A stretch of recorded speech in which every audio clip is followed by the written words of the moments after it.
ladies and gentlemen, welcome back to the fifth installment of the 45-45 Lichess chess league. Today we are going to have a look at a game between Colwem versus Delpire.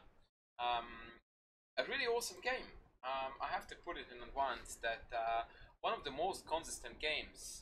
This one was out of the 6 games that I have had the fortune to look at. It was a very straightforward victory by White, and hardly any mistakes actually featured the game. So it's actually not an easy one to comment on for me because yeah, a few inaccuracies, and from there on White just relentlessly kept on pursuing his attack and executed a beautiful game. So let's see how exactly it went. Started off as a King's Indian. White played a little bit of a tricky move, starting with Bishop e2. And normally this move order signals the beginning of the so-called Averbach variation, when the 2 bishops come out before the knight. The point of this move is that it sort of delays the usual e5 move on White's end, because if they play e5, takes, and the exchange of the queens followed by knight d5 means an immediate win for White. So in this case it means that Black either has to play a6 or knight a6, h6 or knight a6 first, and then there are different variations here. Now Black here instead played a very early e5, and I don't really like this move as much. It would have been very good to start off with castles. After bishop e3, which is what White did essentially in the game, now Black would have had the option to play c5. Please note that this motif that White takes here is always answered by queen a5, when White has to give up the c5 pawn because the e4 pawn is hanging very painfully. So this would have been a valid option. So the game went e5, d5, castles, which is okay. Bishop e3, knight a6. Very consistent, very logical chess. Queen d2. And this is where Black started off playing not quite second best, but yeah, somewhat inferior moves to what he should have done.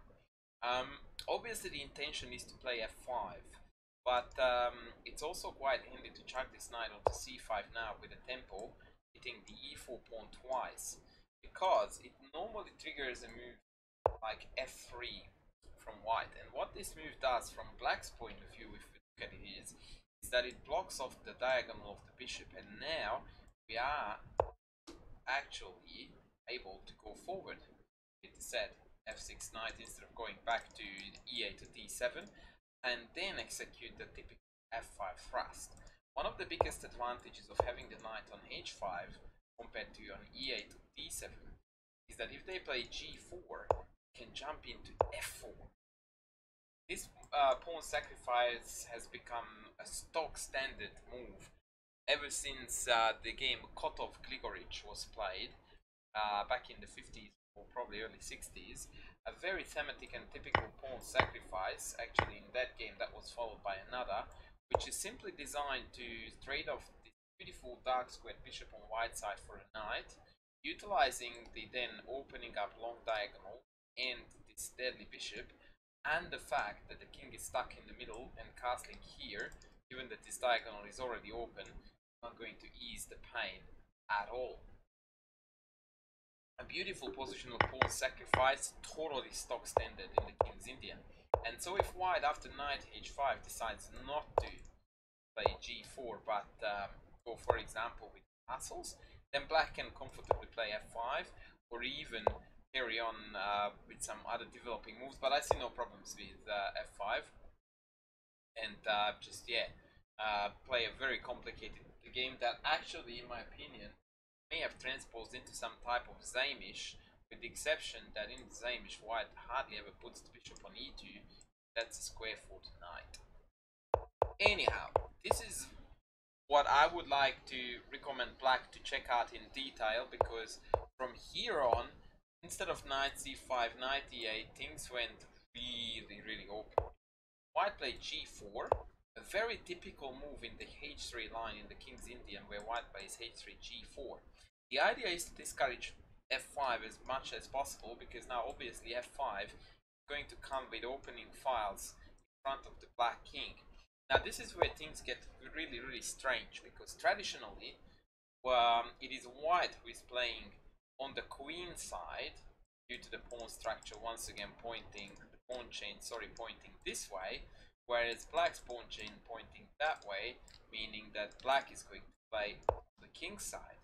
But because of this compromises the white's king situation so much, this sort of relation sometimes turns around. So GF, EF was played, perfect chess, and I will swap it back to white's point of view, because now I would like to point out how well white played the game. Bishop f5 and the castles.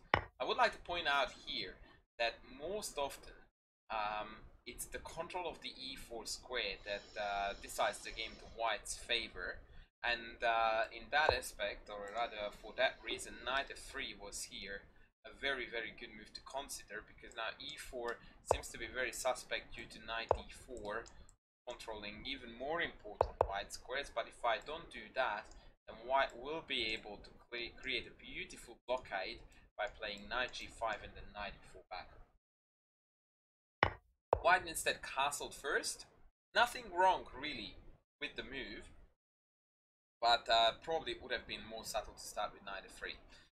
And this is where black lost the plot finally and fully, after which I think it was a point of no return when he played c5. What this move essentially does is that it closes off even more files and diagonals on the queen side, simply taking away chances for black to create any kind of counterplay, but also it just strikes me as an apparently useless move in terms of not doing and or achieving anything. So instead, probably was his last chance to do something like knight c5, trying to bring the knight towards the center and bring the other knight towards the center again, and start contesting this wobbly e4 square a little bit. But even here after knight g5, I would definitely prefer to be white here, because we haven't really been able to create this blockade, and after something like king h8 f3 or even rook hg1, it seems to me that white is going to be getting to his target first. But even here, actually, after queen d7, I think this is a totally respectable position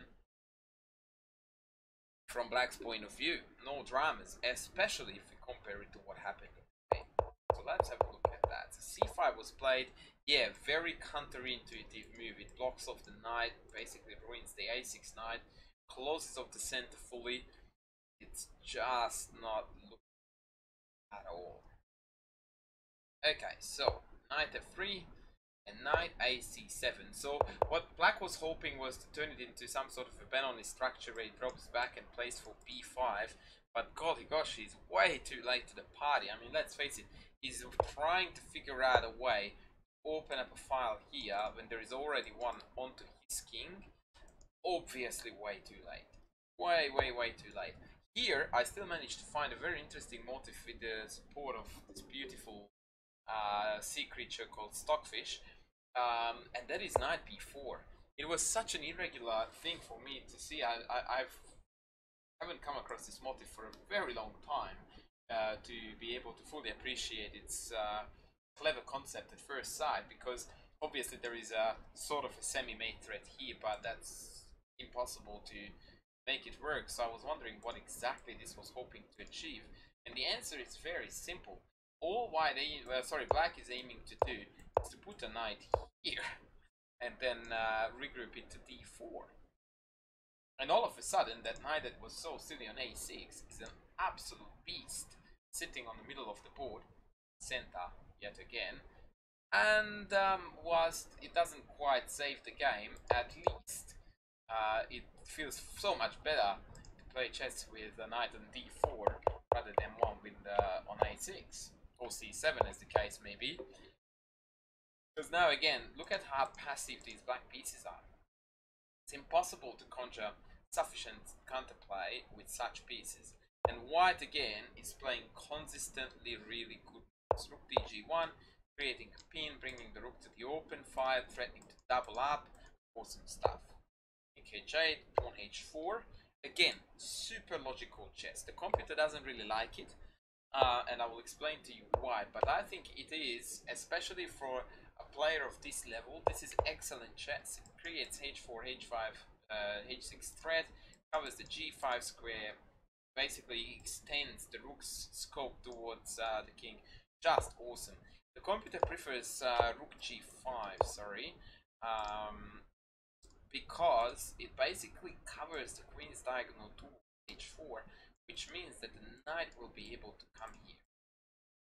And that is a super dirty stuff. So for example, let's say they go b5, just one knight h5, bishop drops back, I just double, and there are lots of very dirty threats around the king. And this knight can also create quite annoying threats when the rook appears here and the knight g6 check becomes a possibility. Or for example, queen c2 here, computer preferred move, and after rook b8, rook h5, it's time to basically harvest. Double threat of mate and check. It's just beautiful how this white attack is unfolding, which is all owing to the fact that these pieces are so harmoniously and nicely developed, whereas black kept on playing very unfortunate knight moves, and as a result of that, he's not really contesting anything that white is doing. Once again, if I was black and I was trying to learn something from this game, I would put this position in stark contrast to this.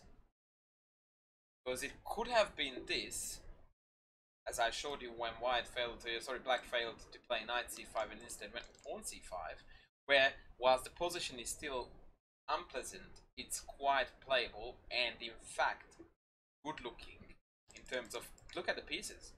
Controlling center, controlling center, controlling center, only the bishop on g7 is a lemon, but that is, as I said, totally tenable. Now compare that to this. Absolute lemon on c7, terrible piece on e8. Got nothing. We have got absolutely nothing. And of course now black is trying to regroup and reorganize his pieces, but it's too late. Knight g5, very good move again, moving forward, covering these two squares, main threat being h5, h6. Potentially would have been better to go right away. I don't really see any reasons why white shouldn't. But again, it's very thematic to cover the e4 square, so that black can't chuck anything there, and off we go, h5, beauty. Very good chess. And note again that, for example, h6 is really bad, because after the knight drops back, now h6 is very difficult to cover. Also, now the g6 square and this whole diagonal has been very badly weakened too, so knight h4 is going to become a major problem for black. He played rook g8, but now he's exposing himself on the g file and on f7 very badly. h6, bishop back, queen d1. Not my favorite move. Probably the only one that I would really seriously criticize if I was white's coach. Because in the middle of an attack like this, there is no way that a moving back like queen d1 type of move would be best. In fact, it shouldn't even occur to any player here to drop the queen back here. It just doesn't make any sense. So we are on a crazy attack. We're constantly moving forward, trying to land punch after punch after punch, and in the middle of this we chuck in a move like that.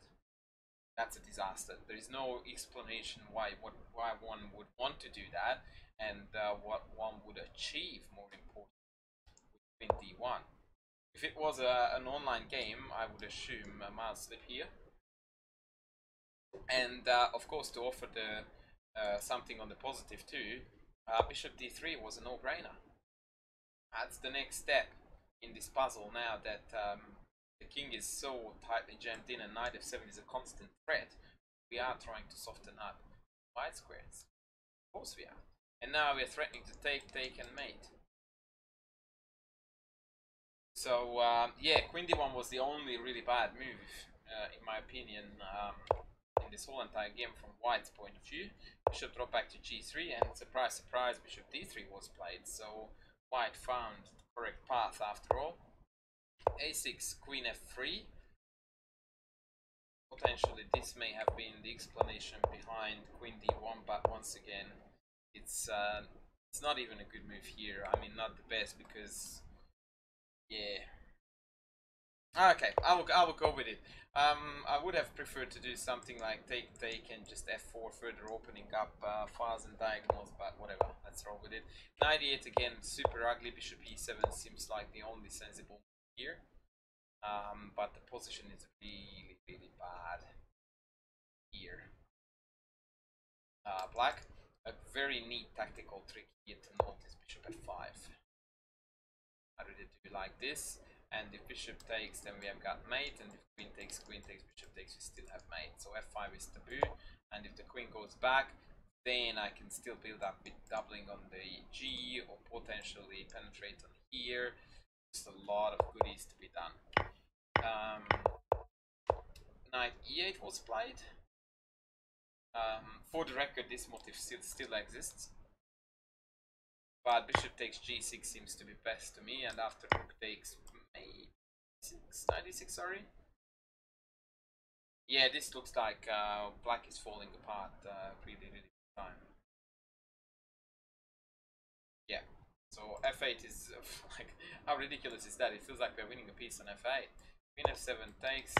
If queen takes, we take the bishop. If the pawn takes back, then we have knight e4, knight g5, and yeah. Wow, man, this is just ugly. Bishop g5 is bending, dude. This is killing, absolutely killing. White chucked the piece in on e4 first.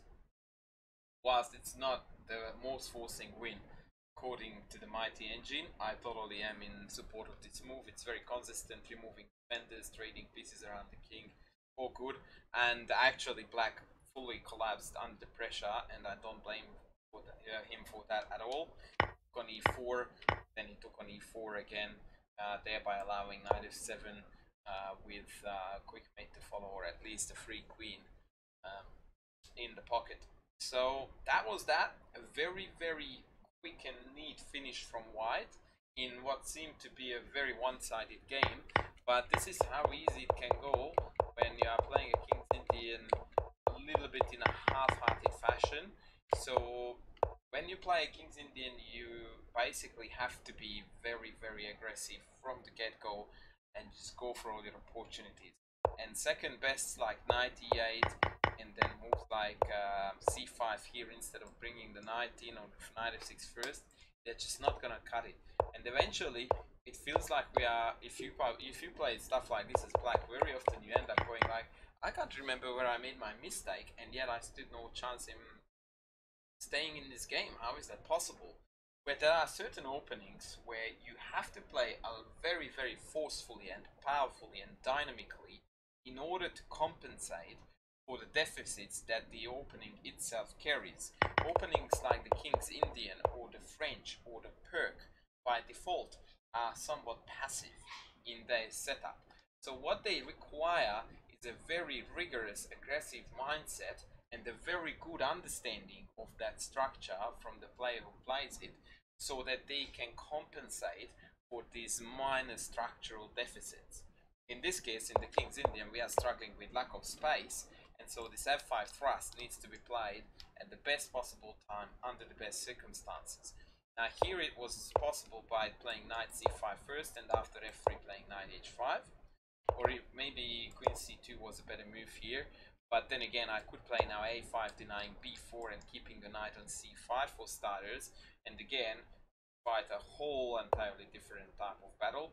Or I could potentially play, I don't know, maybe knight g4 is a bit far-fetched here. I wouldn't go there. No, I think I would play here a5 and go from here. Totally fine position. But sadly, moves like knight e8, that is where, yes, we are not going to come out on top, and c5 was also a little bit unfortunate.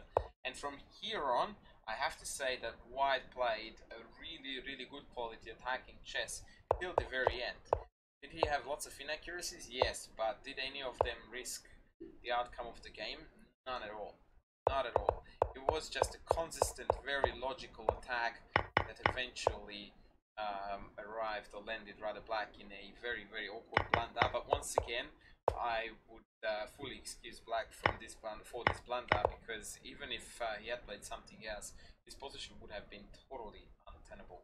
like bishop e7, knight e6, wants to play a position like this, really, it is just, yeah, sadness. So I have no doubt in my mind that even if black had found bishop e7 here, have stood no chance in this game. It's just too much pressure.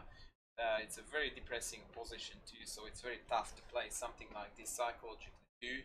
So yeah, overall a very good performance by Colwem, and I would recommend Delpire that if he wants to play King's Indian on a regular basis, then it would be a good idea to invest a couple of hours into looking into some really powerful King's Indian players, the likes of Kasparov, Gligoric. If you want to go back in history a little bit further back, and or Shirov or Gelfand, or you know, I could name a lot, and just have a look at some of their best.